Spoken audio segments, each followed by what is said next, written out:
The moment Victor's eyes met mine across that crowded ballroom, I watched the blood drain from his face so completely that I thought he might actually collapse.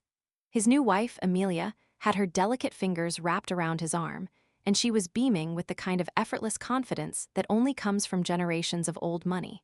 She had no idea who I was. Neither did any of the 300 guests gathered in that glittering hall to celebrate their engagement. But Victor knew. And in that single, frozen second, I saw every lie he had ever told me flash behind his eyes like a death sentence. He was wearing a navy suit I had helped him pick out 3 years ago, back when we were still married, back when I still believed that love could survive anything. His jaw tightened, his grip on his champagne flute turned white, and I could practically hear the frantic calculations happening inside his head. How was I here? Who had invited me? And most importantly, how much did I know? I smiled. Not a vengeful smile, not a bitter one, just the calm, composed expression of a woman who had spent 5 long years rebuilding herself from ashes that he had left behind. I walked toward them, my heels clicking against the marble floor in a steady rhythm, each step carrying the weight of everything he had taken from me and everything I had clawed back. Amelia spotted me first, and her face lit up with genuine warmth. She released Victor's arm and practically floated toward me, her couture gown shimmering under the crystal chandeliers. "Isabella, there you are. I was starting to think you'd changed your mind about coming." She embraced me like we were old friends, and in a way, we were. She had no idea that the woman she was hugging was her fiancé's first wife. She had no idea that the life she was about to build with him had been built on the shattered pieces of mine. Before we continue, if you enjoy emotional family dramas, hidden truths, and unforgettable endings, subscribe to Life Tangle Secrets. Every story here reminds us that the truth always finds its way into the light. Let me take you back. My name is Isabella, and I grew up in a small apartment above my mother's bakery in a working-class neighborhood. The smell of fresh bread and cinnamon was the soundtrack of my childhood, and my mother worked 16-hour days to keep that little shop alive after my father walked out on us when I was 6. She never remarried, never complained, never made me feel like I was missing anything. She just baked and loved me and taught me that the only person you can truly count on is yourself. I carried that lesson with me everywhere, but somewhere along the way, I forgot it. I met Victor when I was 22 years old, fresh out of college with a business degree and a head full of dreams. He was 26, working at a mid-level marketing firm, and he had this way of looking at me that made me feel like the most important person in the room. We dated for 2 years before he proposed, and I thought I had found my fairy tale. I thought I had broken the cycle. I thought I had found a man who would never leave. He was charming, ambitious, and deeply insecure about his working-class roots. His parents had struggled his entire childhood, and he had sworn to himself that he would never be poor again. I understood that hunger. I shared it. We were a team, or so I believed. We got married in a small ceremony with only 30 guests because we couldn't afford anything bigger, and I remember him promising me that one day he would give me the wedding I deserved. One day, he said, we would be rich enough to have 1,000 guests and a castle and a diamond on my finger that would make the world stop and stare. I didn't want any of that. I just wanted him. But he wanted more, and that hunger was a wolf that would eventually devour everything we had built together. For the first 3 years of our marriage, we struggled. Victor jumped from job to job, always convinced that the next opportunity would be the one that would change everything. I worked as an administrative assistant during the day and took night classes in business management. I was exhausted, but I was happy because we were building something. We had a tiny apartment and a second-hand couch and a dream that felt just within reach. Then Victor met a man at a networking event who offered him a position at a luxury real estate firm. The pay was better, the title was impressive, and Victor walked around our apartment that night like a king. I was proud of him. I supported him. I didn't know that this new job would introduce him to a world he had only ever glimpsed from the outside.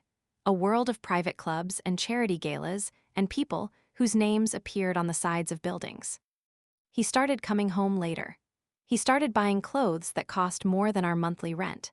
He started using words like synergy and optics and brand in casual conversation, and I watched him transform into someone I barely recognized.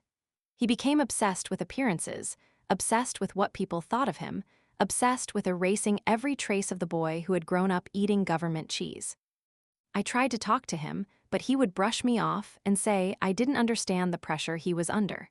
He would say that I was holding him back with my small-town mentality. He would say that if I really loved him, I would stop questioning his choices and start supporting his ambition. Then came the night he told me he was leaving. I had just finished cooking dinner, something simple because we were still saving money. He came through the door and I could tell immediately that something was wrong. He didn't kiss me. He didn't even look at me. He just stood in the middle of the living room with a suitcase I had never seen before and said, "Isabella, we need to talk." I remember my hands shaking as I set down the pot of spaghetti. I remember thinking that maybe someone had died, maybe his mother was sick, maybe there was some tragedy that I could brace myself for. But what he said next was worse than any tragedy I could have imagined. "Someone else has come into my life," he said, and his voice was so cold and clinical that I almost laughed. "Someone who understands what I need. Someone who can help me become who I'm meant to be." I stared at him. I couldn't speak. I couldn't breathe. This was my husband, the man I had supported through every failure, the man I had believed in when no one else did. This was the man who had promised me forever. "She's wealthy, Isabella," he continued, as if that explained everything. "She comes from a family that can open doors. She can give me a life that you never could." I asked him if he loved her, and he hesitated for just a moment. That hesitation told me everything. He didn't love her. He loved what she could give him. He was trading our marriage for access and status, and he was trying to dress it up as something noble. He left that night. He took his clothes and his laptop and his expensive new watch, and he walked out the door of our apartment without looking back. I stood in the kitchen for hours, staring at the pot of cold spaghetti, and I didn't cry. I couldn't. The pain was too big for tears. Over the next few weeks, I learned the full scope of his betrayal. Not only had he been having an affair with Amelia, but he had also been siphoning money from our joint savings account to fund his new lifestyle. He had taken everything, the emergency fund we had built together, the money my mother had given us as a wedding gift, the small inheritance I had received from my grandmother. He had drained it all and left me with nothing, but a lease I couldn't afford and a broken heart that felt like it would never heal. My mother tried to comfort me. She offered to let me move back into her apartment above the bakery, but I couldn't go back. I couldn't return to that place where I had been a child dreaming of a better life. I had to make something of myself, not to prove anything to Victor, but to prove to myself that I was more than what he had reduced me to. I took the last of my savings and enrolled in a full-time MBA program. I worked part-time at a coffee shop to pay my bills. I spent my nights studying and my mornings wiping down counters and serving lattes to people who had no idea that they were being served by a woman who was slowly clawing her way back from the dead.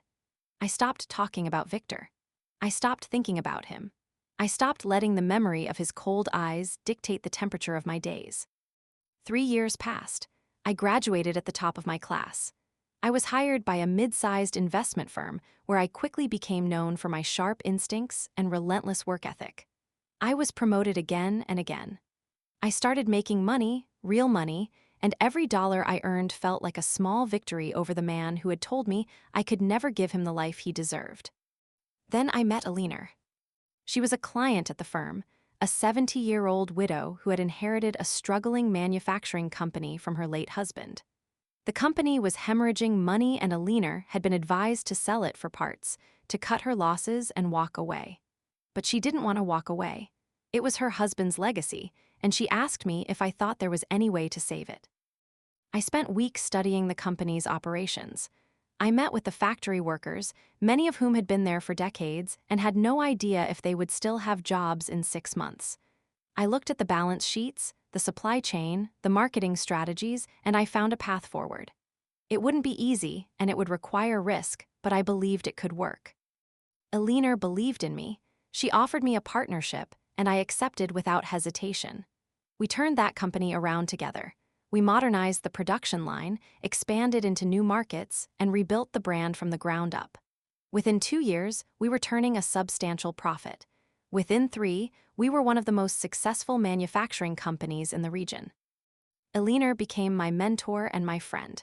When she passed away 2 years ago, she left me her shares of the company. I became the CEO. I had done the impossible. I had gone from a broken woman with nothing to a business owner with everything. I never remarried. There were plenty of offers, plenty of men who were drawn to my success, but I never trusted any of them. Victor had taught me that love could be a transaction, and I refused to ever be someone's transaction again. Instead, I poured myself into my work, into charitable causes, into building a life that was entirely my own. Then came the invitation. It arrived at my office in a cream-colored envelope with gold calligraphy. My assistant handed it to me with a curious expression, and when I opened it, I felt my blood run cold. Victor and Amelia were getting engaged. The invitation was to their engagement party, a lavish affair at a private estate overlooking the ocean. It was addressed to me, Isabella Morrow, as a business associate of Amelia's father. They had no idea who I really was. The invitation had been sent by Amelia's family, who were apparently impressed by my company's recent success and wanted to network. I should have thrown it away. I should have deleted it from my memory and continued with my life. But something inside me, something that had been dormant for years, stirred back to life. I wanted to see him. I wanted to see the life he had built on the foundation of my destruction. I wanted to see if the trade he had made had been worth it. So I went. The estate was breathtaking, a sprawling mansion with immaculate gardens and a view of the ocean that seemed to stretch into infinity. The guests were all impossibly beautiful and impossibly wealthy, and I moved among them with a calm I didn't quite feel. I was wearing a custom gown that cost more than my first car. I had a diamond bracelet on my wrist that I had bought myself. I was no longer the woman Victor had left behind. When Amelia found me in the ballroom, she was effusive and warm. She had no idea who I was, and that made it easier. She told me how excited she was to meet me, how her father had spoken so highly of my business acumen. She introduced me to her family, powerful people with old money and old connections, and they looked at me with respect, not pity.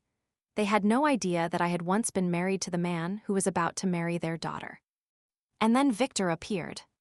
He spotted me from across the room, and I saw him freeze mid-conversation.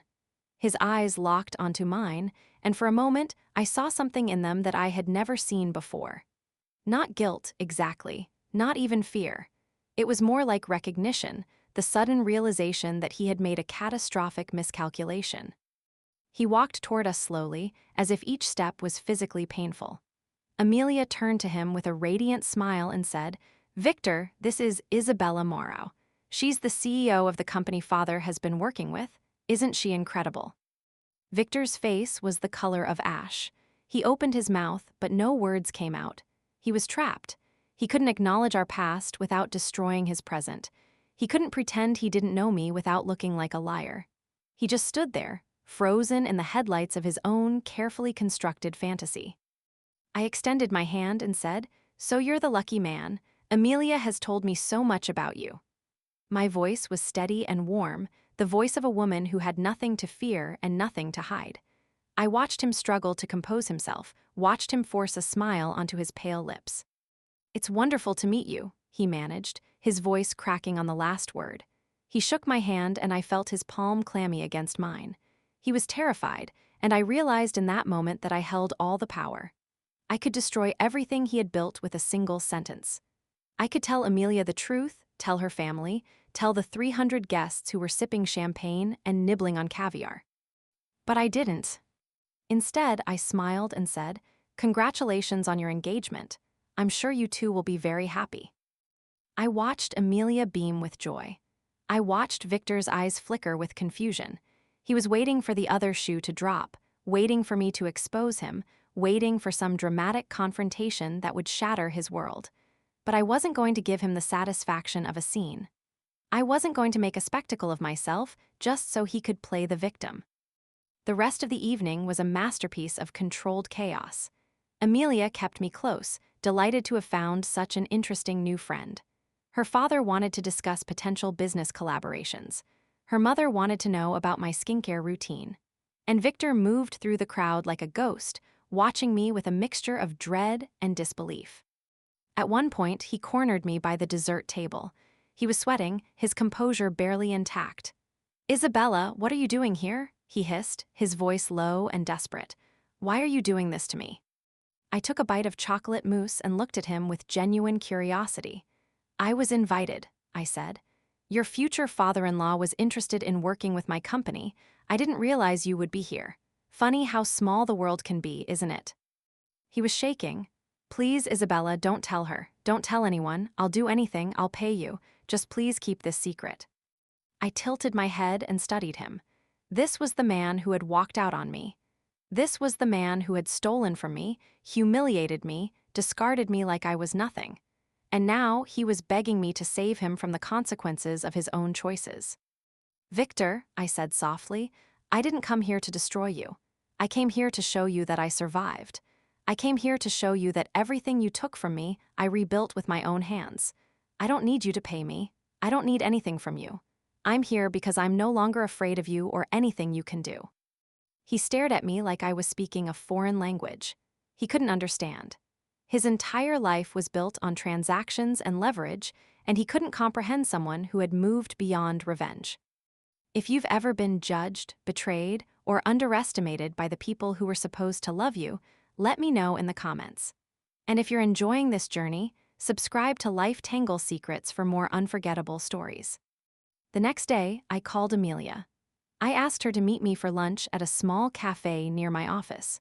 She arrived looking confused but curious, and I ordered us both coffee before I told her the truth.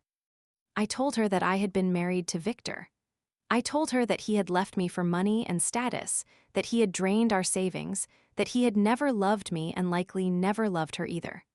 I told her everything, without drama or embellishment, just the cold, hard facts of what had happened. She was silent for a long time. I watched her process the information, watched the gears turn behind her beautiful eyes. Then she said something that surprised me. I knew, she whispered. I've always known there was something he was hiding, the way he never talks about his past, the way he flinches when I mention certain things. I just didn't want to believe it.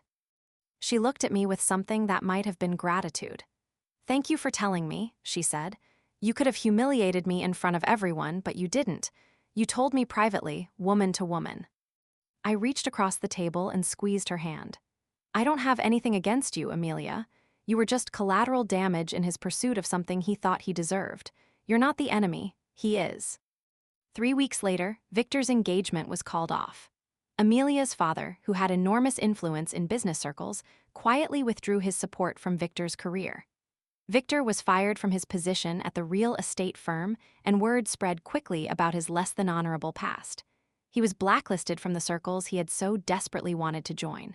His name, which he had spent years building, was destroyed by his own choices. I never saw him again. A mutual acquaintance told me that he had moved to a different state and started over at the bottom. He was working at a mid-level marketing firm again, just like he had been when I first met him. Everything he had run toward had been an illusion, and he had lost everything chasing it. Amelia and I stayed in touch for a while. She eventually married a man from a family similar to hers, a man who had nothing to prove and everything to give.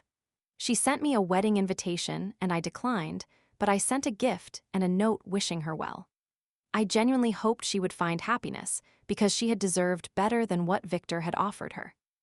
As for me, I continued to build my company. I expanded into new markets, hired hundreds of workers, and created a legacy that had nothing to do with the man who had broken my heart. I learned to trust myself again, and that was the most important thing of all. I learned that betrayal is not the end of your story. It is simply the beginning of a new chapter, one that you get to write yourself. Looking back, I don't feel anger anymore. I don't feel resentment or bitterness. I feel something closer to gratitude, because if Victor had never left me, I would have stayed small. I would have stayed in that tiny apartment with my second-hand couch and my dreams that were always just out of reach. I would have supported him for the rest of my life while he chased a version of success that was never meant for him. His betrayal forced me to become someone I never would have become otherwise. It forced me to dig deep, to find strength I didn't know I had, and to prove to myself that I was worthy of more than the scraps he had offered me. The truth has a way of surfacing eventually. It doesn't always come in the form of dramatic confrontations or explosive revelations. Sometimes it comes quietly, like the moment I smiled at Victor across that crowded ballroom and watched the color drain from his face.